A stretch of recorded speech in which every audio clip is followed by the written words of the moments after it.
Healthy relationships are built on mutual respect, consent, and understanding. And this is a vital role in any relationship that you want to feel self valued and heard. And for a relationship that you think to be unhealthy, it's necessary for you to build value, to guess concept, and follow each other, because this has a very great impact on the longevity of your relationship.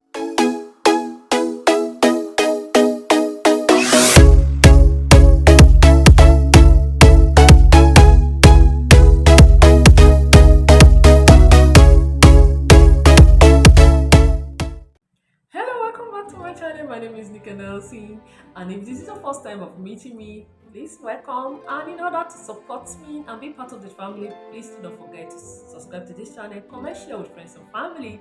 And if you're a returning subscriber, thank you, welcome, thank you for following, and I love you. Mwah.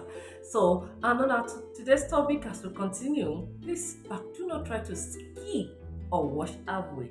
Try to sit back and get one or two statements, and I would like your feedback on the comment section. And in continuation of our topic series to be going, this is the ninth series, and it's going to be talking about the mutual respect and consent in a relationship.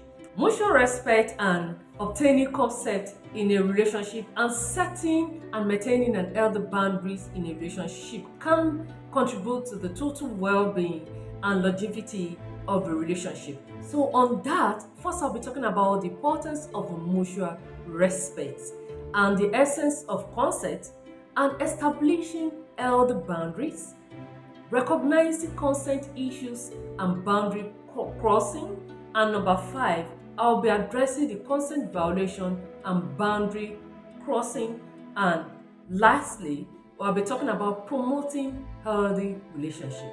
So first, I'll be talking about the importance of mutual respect. So mutual respect is a form of cornerstone of a ready relationship. Everybody wants to feel respected, want to feel recognized, it want to feel valued, want to feel safe, want to feel your opinion counts, your feelings matters, and respect. For you to respect your partners in a relationship, which means it involves you to actively listening to your partners, having an empathy towards them, and treating them as equal as you love to be treated. That is how you can be respected in a relationship. So if you're in a relationship and you're not being feel equal, or you're not treating your partner like yourself, which means you can't respect your partners. There is no respect in it, and you cannot value their emotions, their feelings.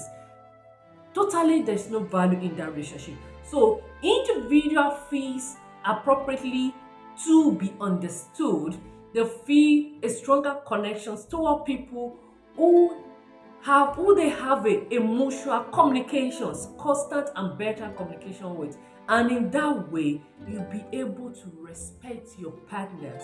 If you're not listening to them, there's no how you'll be able to respect them, because by you listening to them, it makes you know how they feel, the connections and the understanding. You put yourself in their shoes, and in that way you have empathy toward them, and you'll be able to create a respect towards them. This is just what you expected from other people. If you treat them the same way, they will treat you as much. And consent, it's a voluntary, enthusiastic, and clear agreement to engage in a particular activities. Meaning, if you are in a mutual relationship, or a more intense connective relationship, and for you to take any step, it's just like you have a partnership. You're in a partnership with someone, and the person take a decision without seeking your consent, without seeking your opinion in it, and the person go ahead today, and there is a consequence to your actions. It's the whole problem should just be on you. You want to let the person be, the person to bear the mistake, the error. But in the process where you are seeking the person's opinion, you're seeking the person's consent, you're looking for more idea. It's you asking for an advice. Is this good enough for me? Should I do this? it's not necessary your life have to depend on the person. Seeking in the process, you may gain an idea that you least expected or more insight to what you want to do before taking that decision. It's showing respect toward that person by seeking the person consent. So it's like an open communication key between both partners, and this is a form of consent, and it's made the person feel that okay, I have a boundary. This person is bringing me into their yard, and they are making me to form a bond with them. So you don't have in any means try to push consent away in a relationship. Consent respect each other autonomy and ensure that one's feelings coerce or pressure. So open communications it's what give room for this concept. So that's the whole essence of consent. It's not about you being coerced into doing something that you do not want to do. It's it's just like, oh, I want to do this. Letting your partners know. It's sometimes it even creates an environment for safety towards each other, and it makes you have more insight and understanding about each other. It's like you knowing your partner better and knowing, okay, in case any issues arises, you have somebody in order to be able to defend you and say, no, I'm aware about this. This is it. This is it. This is it.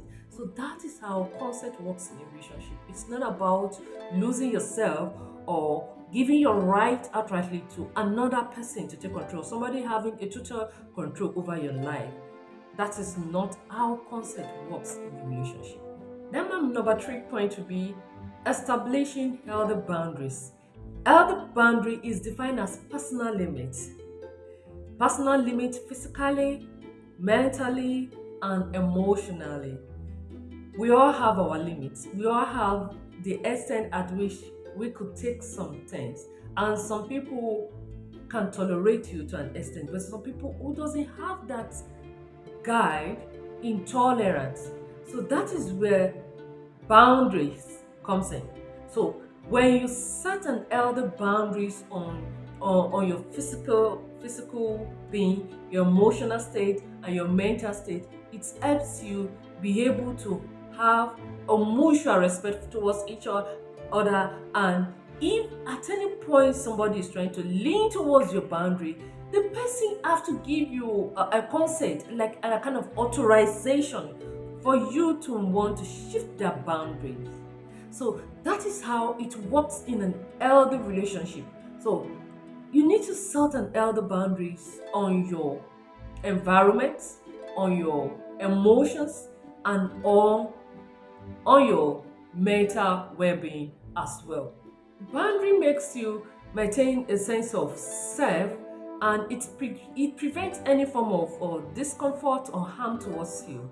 If you do not want, if you're the type who does not like argument, there's some people who could argue, talk a lot, and some people that is not them. They don't like to talk too much. So this makes prevent you from being uncomfortable or bringing you discomfort in a relationship and any form of harm. So respecting these boundaries foster an atmosphere to trust and safety within your relationship. So, and if you're still watching this video to this extent, I will please ask you to like this video, comment, share with friends and family, and do not try to skip anything from this video because you're going to be learning a lot and tons of information into this video. So as we continue, now we're going to be going to number 4, which is recognizing consent issues and boundary crossing. And this I'll be dividing it into 2 parts. I have a part A and part B. So let's go deeper. So lacking consent, and the second will be boundary crossing, because recognizing consent issue and boundary crossing. So that's why I kind of put it into 2. That okay, lack of consent. This is like paying attention to verbal and non-verbal cue indicating discomfort. This relationship needs to know when somebody is talking, be able to read the person, and when the person is talking and not talking.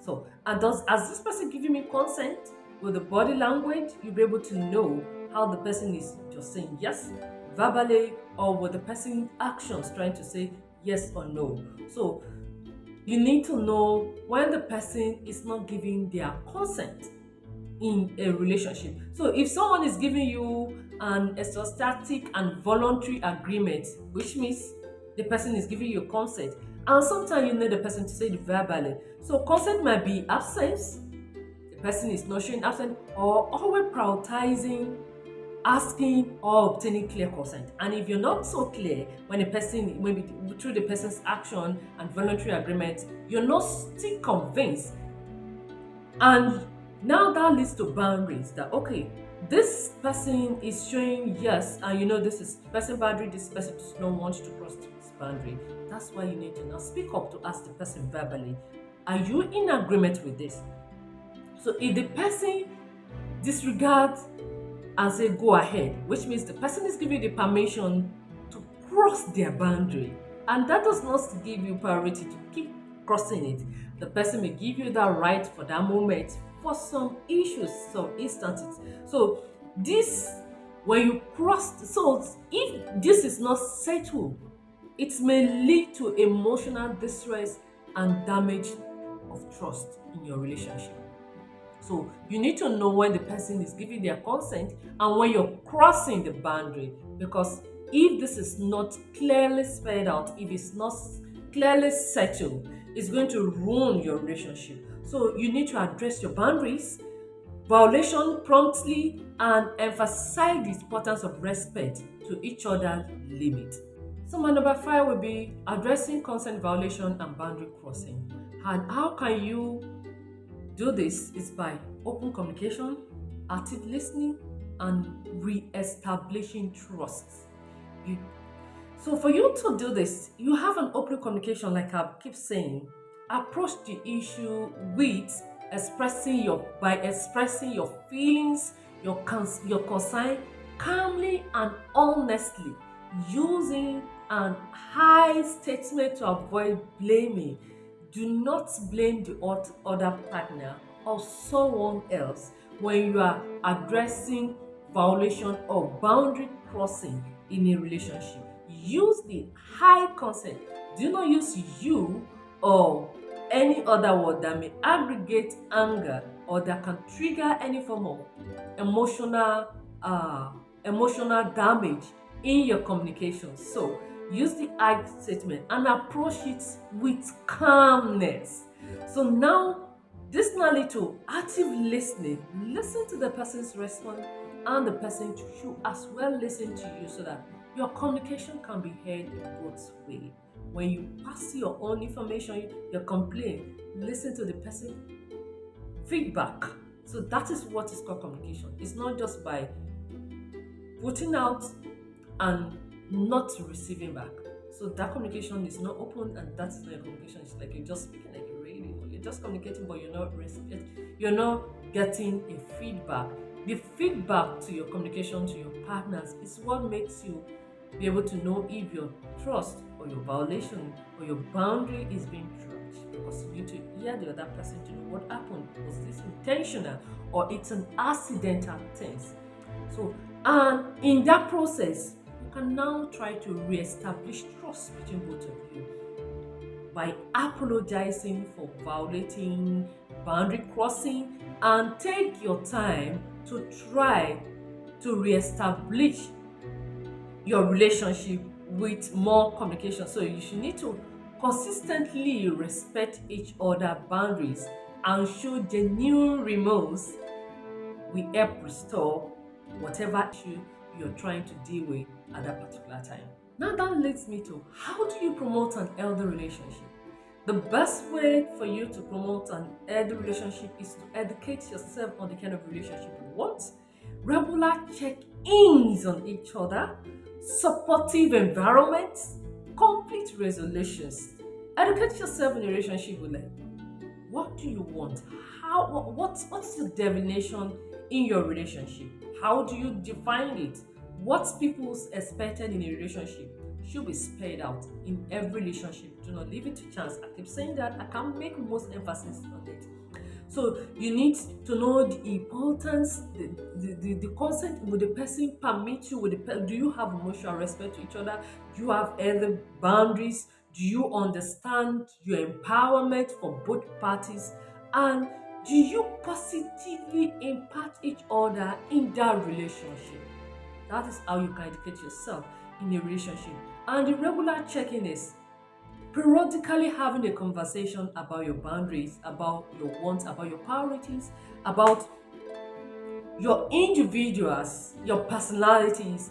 This breaks this bring a feeling of more comfortable for you in that relationship, and it changes your preference as well. Your preference is intact. So in any way, each individual preferences is protected in that relationship. So now talk about supportive environment. If you're in a relationship that you do not have an environment that is supportive to each other, this has a lot of ways of stretching you mentally because you don't feel safe in it. So if you're not feeling safe in a relationship, which means you're not promoting an healthy relationship. You cannot be in an abusive relationship and you're calling it healthy. You cannot be in a relationship where your desire, your feelings, your concern, it's it's based on fear, scare, and judgment. So you need to resolve and make sure that you are in a relationship that it supports you emotionally and your environment. So now conflict resolution, when you have a conflict in relationship, in order for you to resolve, to promote an healthy relationship, resolve your conflict. Do not leave it over leave it untreated or half treated, and you just left it to time that okay, with time this will pass. There's some conflict, especially a relationship, that needs to be resolved. Do not leave it to issues or time. So always find a mutual ground to disagree and agree. So have this natural way of addressing your issues respectfully to each other. So, and if this has resonated with you in a very good way, please I'd like you to like this video, comment, share with friends and family, and do not forget to subscribe. So in that, you should try to prioritize your mutual respect and consent for each other, lay your boundaries and foundation for fulfilling relationship, and make sure you recognize and addresses where consent is lacking in your relationship and boundary crossing getting essence. So just make sure you address that and make sure you have an open communications and towards each other, promote understanding, and as a way of making your relationship to feel respected to each other, and it makes you have a this kind of mature relationship. So that is built on trust, empathy, and love for each other. And next time before I see you, do not forget to watch my other series if you're here to watch them. Make sure to like this video, comment, share with friends and family. And until next time, see you, bye.